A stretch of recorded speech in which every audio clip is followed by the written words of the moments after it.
maintenant avec le recueil de Henri Hiro, publié au Vent des Îles. Vous pouvez le voir devant vous d'ailleurs. Donc on reçoit pour l'occasion Théa Hirschon, Jean-Paul Barral, Alexandre Champ et Hiti Hiro, et la modération par Bruno Sora, à qui je vais laisser la parole. Bien, Miranda, bonjour encore. Il n'y a pas besoin d'un modérateur, on est tous des gens très modérés, hein, donc je ne sais pas quel est mon rôle, mais voilà, on est là pour présenter un ouvrage qui comporte l'ensemble des textes de Hiro qui ont pu venir jusqu'à nous, parce qu'un certain nombre de textes ont été dégradés, détruits, enfin bref. Mais voilà ce qui peut être sauvegardé. On n'a pas forcément lu l'ouvrage, nous, donc je propose qu'on ne parle pas exactement de l'ouvrage, mais peut-être que notre fil conducteur pourrait être ce questionnement de l'année finalement. Henri Hiro, visionnaire ou fou? Donc les uns et les autres qu'il avait si bien connus, qu'est-ce que vous pensez de ce questionnement? Est-ce que Henri était un visionnaire? Est-ce qu'il était fou? Oui, bonjour, je vais commencer les débats parce que j'ai été, avec Jean-Paul d'ailleurs, l'un des premiers à le connaître sur le plan étudiant. Il était arrivé en France en 68, juste après les événements de mai 68. Et l'image que nous gardons de lui, c'était un bachelier, un Tahitien, qui sortait de nulle part. Il venait d'obtenir son équivalent en bac. Et il a vécu de pêche pendant quelques temps avant de venir en France faire ses études. Alors, faire ses études à la faculté de théologie. Nous, on était déjà les plus anciens, donc on s'est chargé de l'accueillir pendant un certain temps. Mais je peux vous dire, dans le cadre justement de ce recueil de ses écrits, à l'époque, on n'avait aucune idée de ce qu'il pouvait être, de ce qu'il pouvait devenir, à part peut-être pasteur un jour ou l'autre. Donc, on a eu des contacts, comme tous les étudiants. On se voyait régulièrement à l'occasion de matchs de football ou bien de réunions de l'association. Et ensuite, je ne sais pas qui c'est qui a eu l'idée de lui proposer, et si tu nous faisais des cours de tahitien? Parce qu'il faut le reconnaître, à l'époque, pratiquement aucun de nous ne parlait correctement le tahitien, comme la plupart des gens à l'époque. Et là, il a commencé tous les samedis à nous réunir dans une salle de la cité universitaire et commencer à nous faire des cours de tahitien. Voilà. Ça, c'était le premier contact avec Henri. Et moi, j'ai eu un peu plus de chance par la suite de le côtoyer parce que pendant les vacances, les autres rentraient, moi je restais avec lui et on se nourrissait de pêche. On allait à la pêche à la Grande Motte, à Palavas, et lui était bon chasseur, donc tous les midis, on avait du poisson, on mangeait du poisson. Et ensuite, quand il est rentré, avec Jean-Paul, on a gardé des contacts, et lui, il est entré au Veaporotani, avec plus ou moins de bonheur, et on s'est aperçu que progressivement, il avait plus de difficultés qu'autres, notamment avec sa hiérarchie, si on peut appeler ça hiérarchie. Il était en but justement parce qu'il avait déjà une façon de penser qui était un peu différente des autres, avec ses idées qui étaient un peu plus radicales que les autres, et il s'est heurté frontalement à un des pasteurs, notamment le pasteur Pamey. Il nous rappelle toujours cette scène quand il nous a raconté, parce qu'il avait senti quelque chose qui ne plaisait pas au pasteur, et le pasteur lui a dit « Ayou, oui, Ayou, tu vois cette main ?» Et là, je crois que c'est un événement qui l'a traumatisé, ça. Et petit à petit, il nous a demandé, il veut s'en sortir, et à l'occasion, il y avait la MJMC de l'époque qui cherchait justement un animateur, un directeur. Et pour nous qui étions membres du conseil d'administration, on a proposé sa candidature et on a soutenu contre vents et marées, parce qu'à l'époque, c'était l'État qui avait la main mise sur la MJMC. Nous, on était heureusement majoritaires d'une voix, avec Alban et Lacotte, avec Alec Attard et tous les membres de la FOL. Donc, on a pu imposer la candidature de Henri à la MJMC, et petit à petit, il a pris ses marques. Et notamment grâce aussi à Alain Deviègre, qui était l'un des animateurs, qui était homme de théâtre, qui l'a peut-être initié à ce moment-là, à ce que pouvait être le théâtre. Et je pense que c'est de cette époque aussi que datait sa prise de conscience de la valeur culturelle du peuple polynésien qui était pratiquement dans le désert depuis pas mal de temps.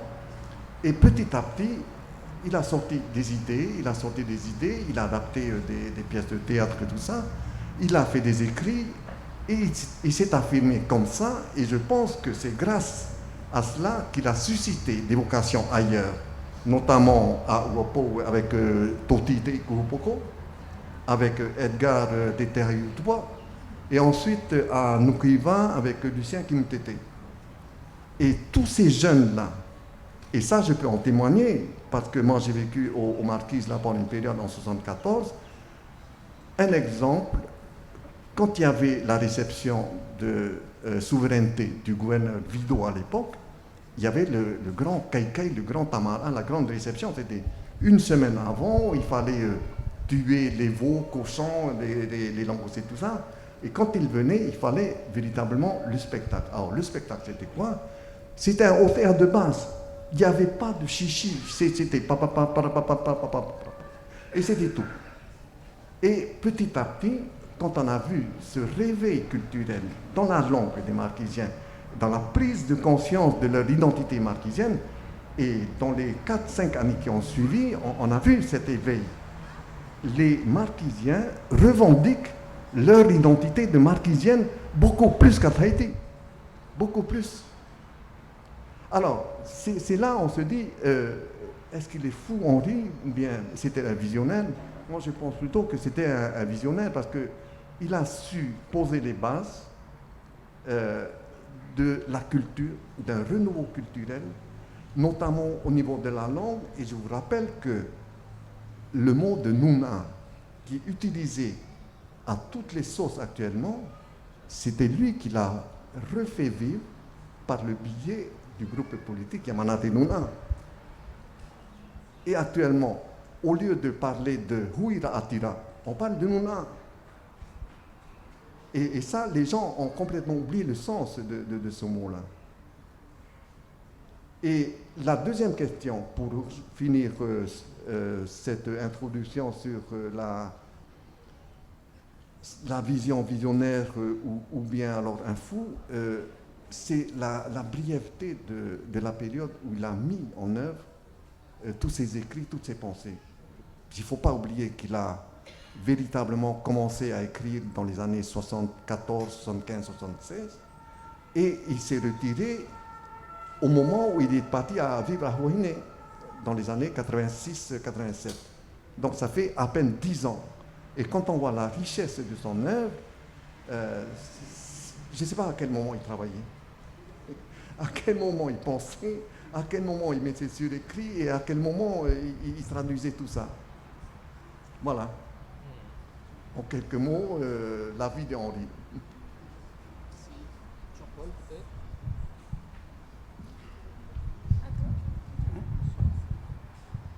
Ah, c'est trop court. Hein? Ce que vient de dire Alec, c'est tout à fait la réalité. C'est ce que nous ressentions en tant qu'étudiants. Mais à l'époque, les étudiants tahitiens en France étaient très apolitiques et ne pensaient pas beaucoup à l'avenir du pays. Et en étant à Montpellier, un petit groupe qui s'intéressait beaucoup à qu'est-ce que l'on veut faire de notre pays. Et c'est là que nous avons formé cet embryon de réflexion qui va devenir plus tard un parti politique, Yamanate Nuna, pour savoir exactement qu'est-ce qu'on allait faire de retour au Fénois. Voilà, alors on est revenu au Fénois, on a fait le tour des, comment dirais-je, des participants des partis politiques présents sur le territoire. Et l'un des rares qui avait un peu notre préférence, c'était le Heraya. Donc on a eu des discussions avec le Heraya, mais là il y avait sans doute des oppositions internes face à nous, et on a abandonné l'idée de rentrer dans un parti politique et de fonder le nôtre. Voilà comment, en novembre 1875, nous avons fondé Yamanatenuna. Parce qu'on pensait que les autres partis politiques n'étaient préoccupés que par la gestion du pouvoir et la gestion de l'argent. Et c'est ainsi que Yamanatenuna est apparu. Le gros problème de Yamanatenuna, c'est que nous étions des jeunes. Et c'est très difficile pour les jeunes, de toute façon, de percer en politique. Il faut que ce soit un mouvement de masse. Or, nous étions un mouvement très élitiste, il faut le confesser. Mais nous avions beaucoup convaincu les jeunes à l'époque, et beaucoup de gens actuellement qui sont haut placés dans la société ont participé à la création de ce mouvement.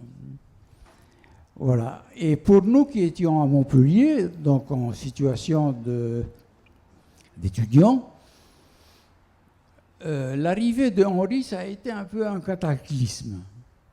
Parce que l'ensemble des étudiants étaient d'une origine bourgeoise tout à fait évidente. On ne connaissait pas beaucoup la langue, sinon quelques mots. Et quand est apparu cet ovni-là, il nous a véritablement ouvert les yeux sur un autre monde que celui auquel on était affilié. Et c'est pour ça qu'il a eu une grande influence sur beaucoup d'entre nous, dans l'apprentissage de la langue, dans la pratique de la langue, dans la traduction politique de la pratique de la langue. Voilà donc le gros travail que Orihiro a fait en quelques années auprès des étudiants de Montpellier, et dont nous sommes ici tous les deux, Alec et moi, les derniers témoignages. Voilà. Donc, il nous est apparu comme véritablement l'incarnation de ce qu'est un Polynésien. C'est devenu un peu un archétype pour nous. Henri Giraud, c'était le représentant des Polynésiens. Et on a été très impressionnés, moi-même, pour ma part, par la vigueur, la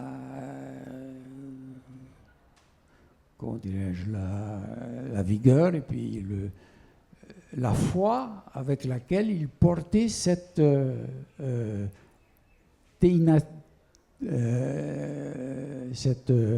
identité polynésienne. Voilà.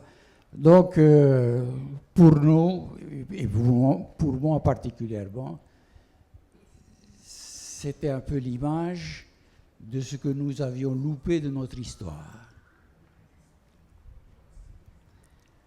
Et donc, il est rentré à Yamanatenuna. Mais les questions que l'on portait à l'époque dans notre parti sur la dimension sociale, la dimension économique, ça ne l'intéressait pas tant que ça. Il s'est rapidement retourné vers l'aspect culturel. Donc, c'est avant tout un militant culturel qu'un militant politique. Voilà un peu les transformations qu'il a eues au cours de sa vie politique. En tout cas, il nous a laissé une sacrée empreinte. Merci.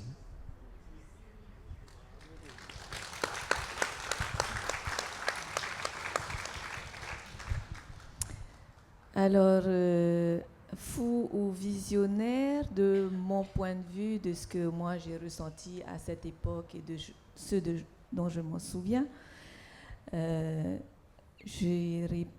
dirais plus que à cette époque, je trouvais mes parents différents des autres.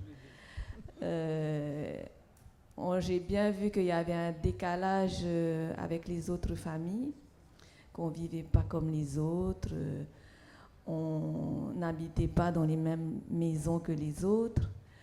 On faisait tout, mon papa faisait tout par lui-même.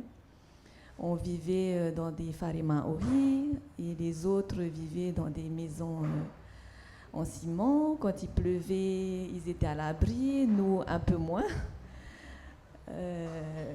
On n'avait pas le confort que les autres familles avaient à cette époque-là.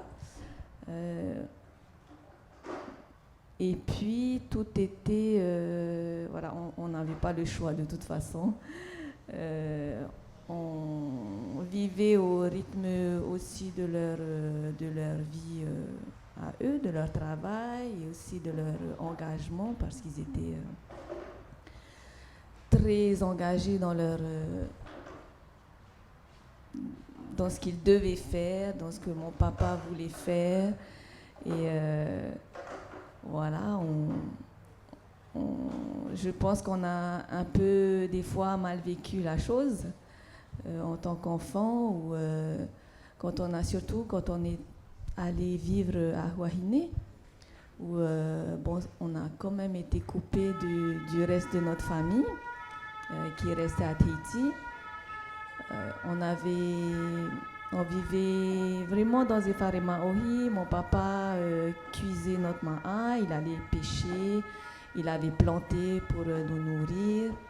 On se baignait avec l'eau de la rivière. On avait de l'électricité un coup sur deux quand les panneaux solaires marchaient bien. On vivait vraiment avec la nature, mais c'est sûr que quand on a 6 ans, on aimerait bien avoir d'autres choses, quoi. Hein. Mais finalement, quelque part, ça m'a enrichi aussi de vivre là-bas, dans des conditions particulières, surtout quand mon papa est parti. Ma maman a dû s'occuper de nous dans cette vallée. Donc la vallée, le terrain était de 25 hectares. Avec son salaire d'institut, elle devait nous nourrir, aller au travail, penser à la maison. Et je pense que ça a dû vraiment lui demander beaucoup d'énergie pour faire tout ça, en sachant qu'on était quand même assez éloigné de l'île. Même si on était sur l'île, en fait, on était vraiment dans une partie isolée, où il fallait aller en bateau pour arriver chez nous, prendre la voiture pour aller en ville, à l'école, au travail. Donc, on vivait vraiment différemment. Quand il y avait mon papa, je pense que c'était un peu plus facile, parce qu'il savait bien, il était fort, il savait faire plein de choses. Bon, je sais pas, maman, c'est comme ça que je le vois. Hein. Et après, quand il est parti, c'était un peu plus difficile. Et maman, elle n'a pas pu aller jusqu'au bout du projet, parce que c'était peut-être un peu trop lourd pour elle. Donc, on est rentré sur Tahiti et on est revenu dans notre famille. Voilà, maintenant, on vit tous ensemble dans la même propriété avec mes tantes, mon oncle et mes cousins, mes cousines. Donc, je dirais à la question fou, pour moi, oui, à cette époque, parce qu'on se faisait aussi moquer par les gens, parce que papa était différent, parce qu'il ne s'habillait pas comme les autres. On était toujours un peu regardés de manière bizarre. Voilà, on avait une voiture bizarre aussi. Tout était bizarre en fait. Mais voilà, je les remercie quand même pour l'expérience.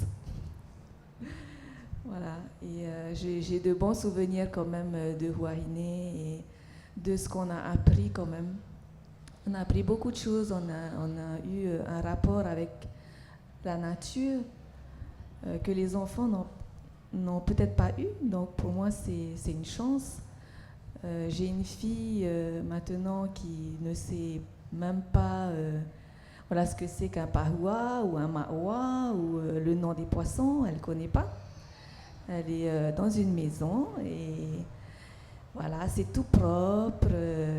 Il y a la clim, il y a la télé, il y a les joujoux par milliers.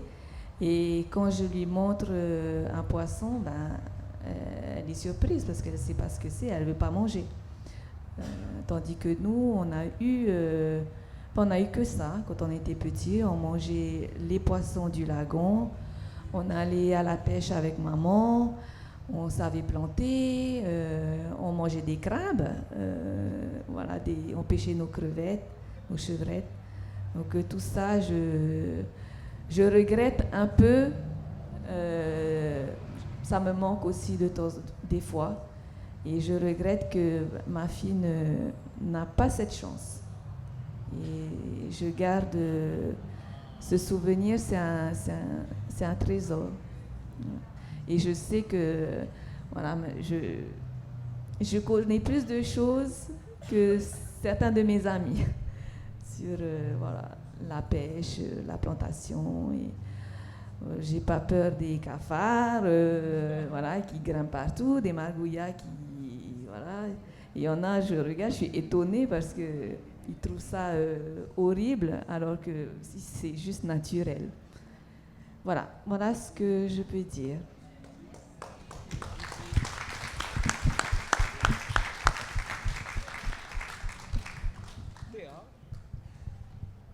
Je ne sais pas par où commencer. C'est un peu chop suey ma vie et mon engagement culturel et politique. Donc j'ai un père américain qui est mort quand j'étais très jeune et un beau-père français qui détestait les Américains et qui le faisait savoir. Donc je pense que ça a imprimé un petit peu mon engagement politique quelque part. Mais je voudrais saluer ma famille de Montréal, Maurice, Elie, Rouroua et les enfants. Nous avons une grand-mère en commun. Alors, comment commencer? Je suis un peu une salade russe en fait, parce qu'on nous a expédié, ma sœur et moi,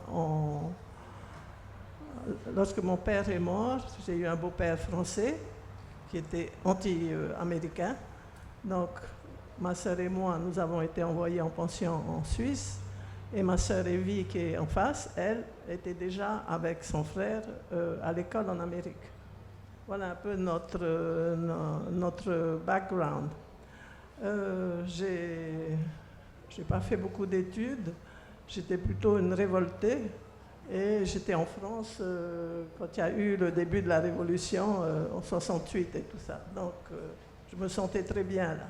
Et puis, et puis je suis rentrée, ainsi que Heipu Abord et d'autres, et on a créé le Pupuari, qui était moitié sur Moria, moitié ici. Ingrid Drolet aussi faisait partie de la bande. Et Henri était donc le directeur de l'OTAC. Et c'est comme ça qu'on a pu créer la pièce de Hari Paya Veine, qui ensuite a été filmée sur le marais de Ararau. Et puis, il faut que j'aille chercher dans ma mémoire. On avait aussi une autre pièce. C'était quoi déjà, Elie? C'est quoi? La légende du loto. Ah oui, la légende du loto. Oui, donc il y avait Moria qui eux, faisaient avec les écoles un grand travail sur le réo à travers les pièces, etc. parallèlement, je m'étais engagée aussi dans le parti politique pour l'indépendance, dirigé par Oscar Temaru, jusqu'à maintenant. Donc je ne vous dis pas comment je n'étais pas du tout appréciée par la société un peu bourgeoise de l'époque, anti-indépendantiste. Donc j'étais accusée d'être folle, d'être la maîtresse d'Oscar Temaru, d'être une sale américaine, enfin plein de choses comme ça. Mais comme je suis scorpion, ça ne m'impressionnait pas. Alors on a commencé à créer, à venir ici, à l'OTAC, avec notre premier spectacle, c'était avec la femme de Gabilou aujourd'hui, Moyata. C'était l'histoire de Pipirima, voilà, c'était ça. Notre première pièce, c'était Pipirima. Et ils étaient tous jeunes, Moyata était, je sais pas, elle devait avoir 10 ans ou 12 ans, c'est elle qui menait la troupe. Ensuite, Bobby est arrivé. Bobby est arrivé dans notre pays et là, on a commencé aussi à faire beaucoup de choses, beaucoup de projets artistiques. D'ailleurs, pour la pièce Aripaya Vene, c'est la Maison de la Culture qui a produit il y a un film. Et puis aussi, ça a été joué sur le marais de Araurau. C'est difficile parce que je suis dans plusieurs mouvements. Alors, on rit dans tout ça. Eh ben, au début, quand on ne le connaissait pas bien, on était mort de trouille. Il nous impressionnait. Il n'est pas quelqu'un qui est très sociable et tout ça. Donc, quand on a dû travailler ensemble, ça a été un peu difficile. Et puis après, ça se passait très bien. D'ailleurs, Henri et Do, on est devenus très proches, on se voyait souvent, et tout ça. Et ensuite, après le Yamanate Nuna, Henri est aussi venu au Tavini pendant les dernières années. Donc on avait des tas de liens comme ça. Mais il y avait beaucoup de créations à l'époque à travers de la littérature, à travers des pièces. Et puis, il y avait Bobby qui est venu dans notre vie et qui, lui, avait une expérience de théâtre et qui s'est mis aussi à chanter, qui s'est mis aussi à promouvoir la langue, etc. C'était vraiment une époque intéressante. Et moi, je suis devenue aussi productrice. C'est moi qui ai produit Angelo, qui est devenu très populaire à ce moment-là. Il y avait Christian, pas Christian Glessal, qui a édité mon premier petit livre sur les poèmes de Turo Rapoto. C'est ça, hein, Christian? Je suis un peu touche à tout comme ça. Alors, et il y avait la musique que je produisais, il y avait des livres, pièces de théâtre, il y avait plein de choses comme ça. Et puis ensuite, de plus en plus, je me suis engagée en politique pour la souveraineté de notre pays. Voilà à peu près. J'ai rien préparé, alors ça sort comme ça. Voilà. Donc, si vous avez des questions à me poser, allez-y. Hein. Je voudrais juste savoir combien de temps on a encore, sans décaler les autres interventions. On a 2 heures. On a combien de temps encore? Bon, on peut utiliser un peu de temps encore. On n'est pas... Oui, tu as encore un petit peu de temps, tu as 4 minutes, 4 à 5 minutes. Oh, ok. Si Théa peut juste revenir sur la question de l'édition alors, en langue tahitienne peut-être ou... Oui, le premier ouvrage, c'était un tout petit livre de poèmes. Ah, le livre sur Henri, oui. Alors, je crois qu'il faut que je demande à Do. Do, raconte. C'est toi qui sais plus, parce que moi j'étais, il y a longtemps, hein, ma mémoire... En fait, ce que je voulais faire, mon idée derrière tout ce que j'ai pu aidé à réaliser, c'était de valoriser notre culture, notre art, nos coutumes, etc. Il ne faut pas oublier qu'à cette époque-là, et je crois que ça a été mentionné par Jean-Paul peut-être, par les Tahitiens, etc. Enfin, ça c'était, on n'y accordait pas d'importance, alors que nous étions en train de construire la révolution. Donc, Christian, je crois que c'est Tama, le premier livre qu'on a fait. Tama, oui, qui a été rédigé par Touro. Hein? Par qui? Philippe Porcher. Oui, et Philippe Porcher, voilà. Ça a été le premier petit livre que j'ai fait. Et ensuite, il y a eu le livre sur Henri, en plusieurs versions. Et après, je ne sais plus. Hein. Ma mémoire n'est pas très fraîche.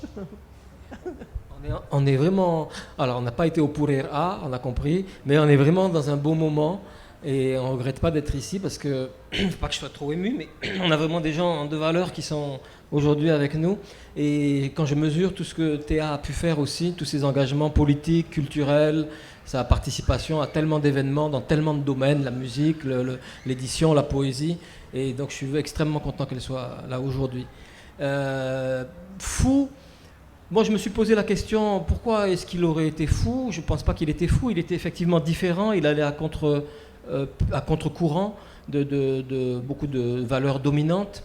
Il y a quand même moi j'aime bien les textes, hein, et donc il y a un pasteur protestant aujourd'hui à la retraite qui s'appelle Tihiri Luka, qui avait commencé une thèse de doctorat en théologie à Montpellier sur Henri Hiro, et ensuite c'est devenu une thèse de doctorat finalement inaboutie, mais vous pouvez trouver sur internet, si vous tapez Tihiri Luka, théologie Montpellier, vous allez trouver une ébauche de thèse de doctorat finalement sur la psychanalyse des évangiles, enfin c'est devenu autre chose. Mais il s'est intéressé à Henri parce qu'il a publié un texte sur la théologie de la mort de Dieu. C'est très intéressant, c'est très nietzschéen finalement. Est-ce que Dieu est mort? Est-ce qu'il ne nous a pas abandonnés? Quand on voit le monde actuel, quand on voit donc les essais nucléaires, etc., comment Dieu peut tolérer une chose pareille? Et il y a un moment dans la théologie de Henri Hiro où il s'interroge même, non seulement il a envie de quitter l'église protestante, mais il a même envie de quitter le christianisme, parce que finalement, comment Dieu peut laisser faire des choses aussi horribles? Donc il y a un texte de réflexion théologique par le pasteur Tihiri Luka, dans un ouvrage qui a été publié à Fidji, qui s'appelle Tahiti, regard intérieur, qui est très peu connu parce qu'il a été très peu diffusé. Il est en français, mais publié par l'université de Fidji. Tahiti, regard intérieur, 2005 ou 2006. Et à l'intérieur de ce texte, donc il y a cet ouvrage, il y a un article sur la théologie un peu folle, peut-être, de ce pasteur protestant qui pense que Dieu est mort.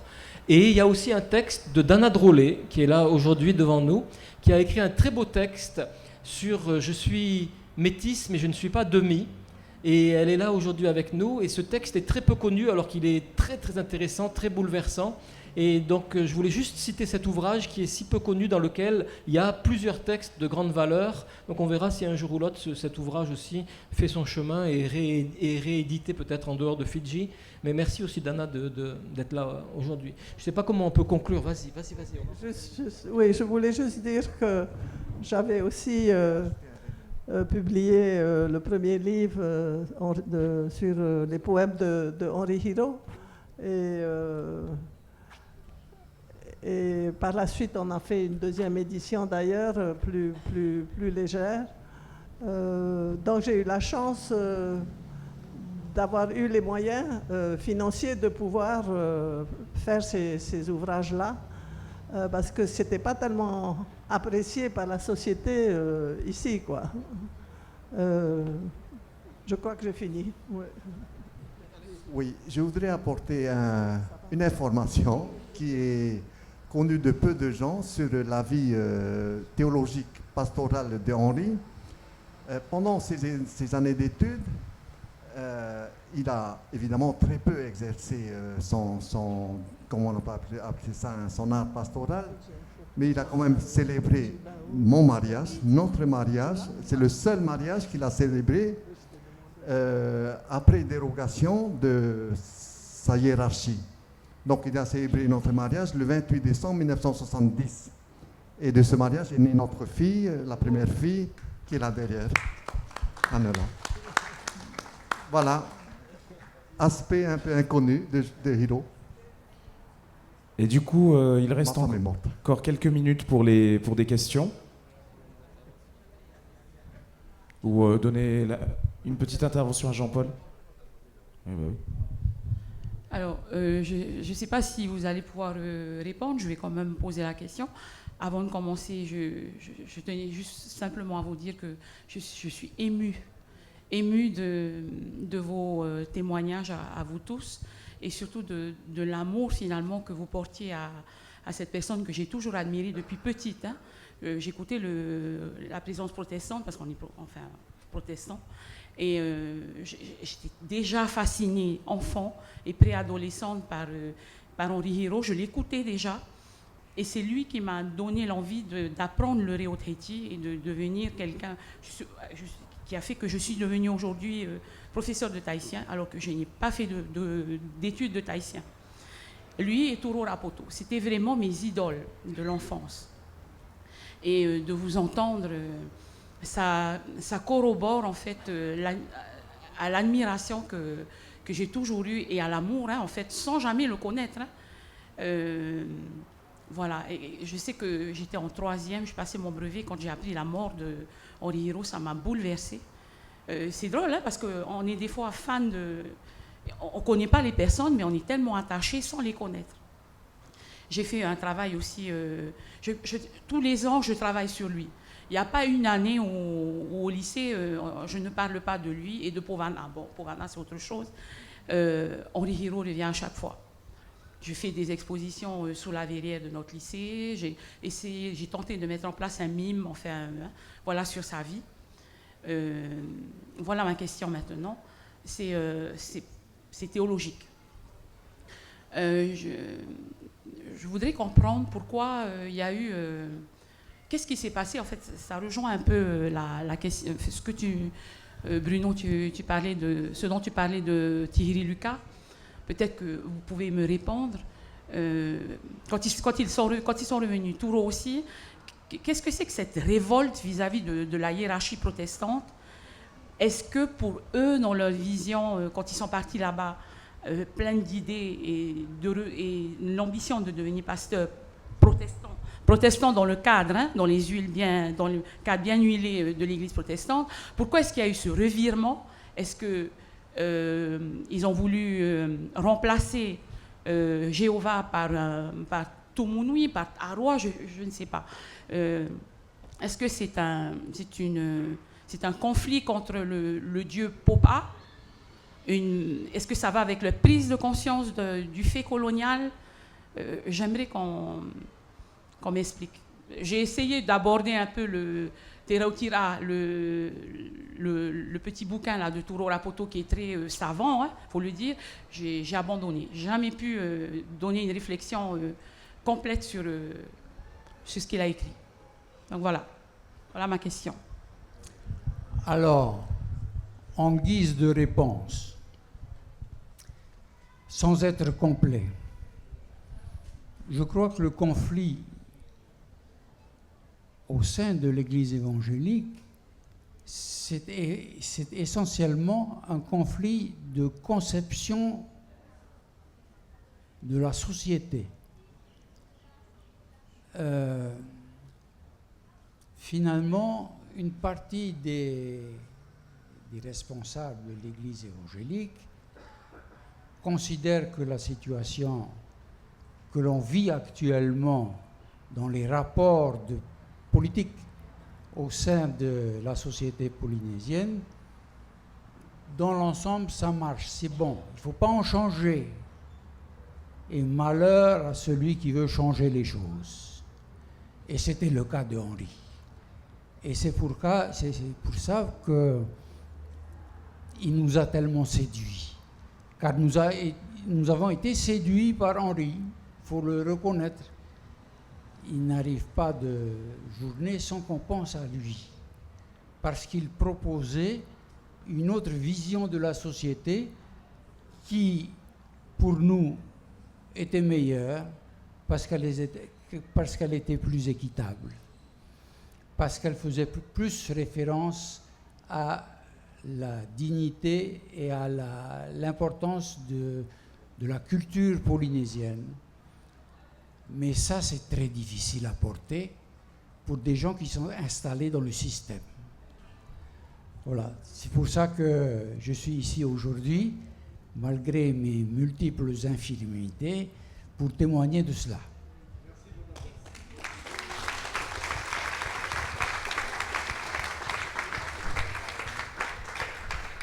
On peut encore accepter quelques questions.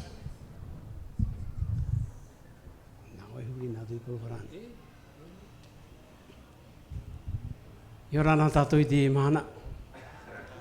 E paro no atu o nātu i tō tato reo. Naro rawo e Yehuri mei o Bruno te paro. Te maruru nei o. Te ima paro. Te paro tumu i te mana e tato po ino wana e auri hiro. E aure tata mama. Trak tumu paro. I haputora e te paro. O tahi te auri hiro nā ni purumu te patu i atumi. O whār i te rehet au te maoi, i te raparau e, hā maui, paura atumi. Est-ce que Henri Hiro était visionnaire ou fou? On se souvient surtout de son image quand il était à contre-courant de la circulation, en train de protester contre les essais nucléaires, tous les jours. Tera te hoe mai rehiroa i roto pui te hoe tata. Pū i roi te patoi te te e mano rapa. E riro tera e mai. No te mea, i roto i ana, i nā rona i ape ki tata. I ape te nuna a, no te patoi tera tupi tatomi, no te mea e mai no te nuna. Il était visionnaire parce qu'il voyait combien il pensait combien les essais nucléaires étaient un mal, porteur de mal, et il voulait que tout le monde s'unisse avec lui pour combattre ce mal qu'il voyait. E te veira tera maui i roto i ana. Tere no atu ki tau, tona pūai parau i o tir o tumu. Ua mana ona nā roto i tir o tumu, e ofa mai te maoi i te parau, e pato i te mo uipa ino no rapai. Et il souffrait. Il souffrait du fait que les gens ne le suivaient pas. Et la culture a peut-être été un moyen pour essayer de rallier les gens à son combat finalement. Si la voie politique ne marchait pas aussi facilement que ça, peut-être que par la culture, il pourrait réunir son peuple. E tata naungauru o tēnā tātou o Rihiro, e o Turo. Iei te me te tātou, i roto i tiro o tumu o ta maoi, mea rei te mau tāhira awa i roto ki tau, e pari ei o i te parau, no te tātara i te parau tiro o tumu. Il y a des étapes dans la vie du Maori qu'il faut franchir pour pénétrer à l'intérieur de la profondeur de la culture. Il y avait Henri Hiro, il y avait aussi à la même époque Turo Apoto qui ont franchi ces étapes. Tau i te rei a Henri Hiro i te oe te meo hare mau o Zaki i Huaine, whare rei ana. Te i te rawau, tōna haa mai. O haa mai te tino, haa mai te wherurira, e wo amu te rama i roto i ana. Et Henri avait cette force, cette puissance de prendre sur lui et de souffrir, mais de dépasser cette souffrance. Quand on est allé le voir à Huahine, on a vu combien il avait de la force en lui. I mau mai tei tātou, e tui te paratiru atumu, i hapi hi o e te mau tata arawihi no i te tahira o te i hotumu ma o i au i te au tauara. E hapi hi o e, nahia, i horomi, tramo oipa i patuhi ara o. I eite te oi choromi, nahia i whaono mai, nene o e tahira awa no te hare atu mua. C'est un apprentissage traditionnel de l'humilité, par la souffrance aussi, une capacité à pouvoir surmonter certaines choses pour ensuite pouvoir accéder à un certain niveau. Tawai trau i te rei a tātou tunu a maoi. Ua ere tātou i tera motu a, no te mea ai te hapi i e tui tō tātou i roa. E te weno are a tera huru, mai i roto pui a tātou, te haru rai te tei, nā ratu ki te o te o, ai tērā nā ratu i te aia. Et c'est ce qui tue les Maoris aujourd'hui, justement, c'est cette, comment dire, cette fierté individuelle au lieu d'essayer de développer une conscience collective humble. Maruru. Maruru, ya, oh.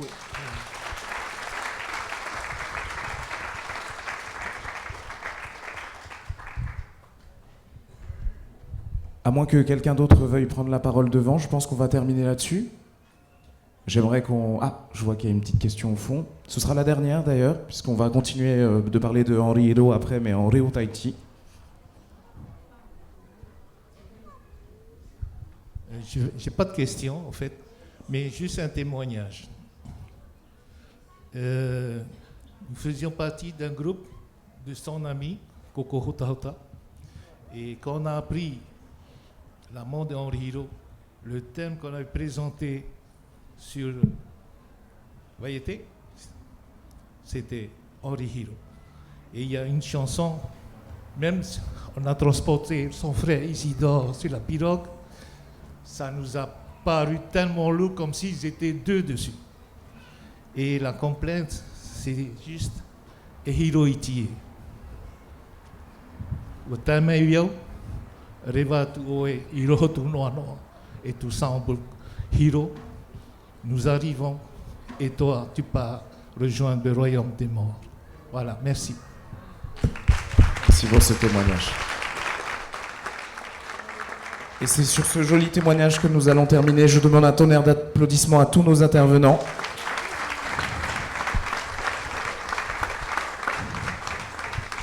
Et comme je vous le disais tout à l'heure, nous n'avons pas terminé de parler de Henri Hiro, puisqu'il va y avoir une réflexion en réo juste maintenant. Donc ce sera